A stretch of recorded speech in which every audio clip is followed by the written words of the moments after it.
এতিয়া আমাৰ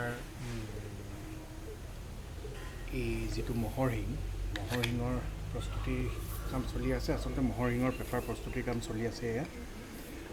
যিহেতু বিহু পালেহি, এতেকতে বিহুৰ বাদ্য হিচাপে এৰাব নোৱাৰা, অসমীয়া জাতিৰ এৰাব নোৱাৰা এটা অংগ হিচাপে, বিহুৰ বাদ্যৰ ভিতৰত এৰাব নোৱাৰা অংগ হিচাপে পেঁপাটো পৰিচিত, ম'হৰ শিঙৰ পেঁপা। এতেকতে আমি কেৱল মাত্ৰ পেঁপাটো বজাব জানিলেই নহ'ব, সাজিবও জানিব লাগিব, তেতিয়াহে সংস্কৃতিৰ হ'ব। সেইবাবে এয়া আমি নিজ হাতেৰে ম'হৰ শিঙৰ পেঁপা প্ৰস্তুত কৰি আছোঁ।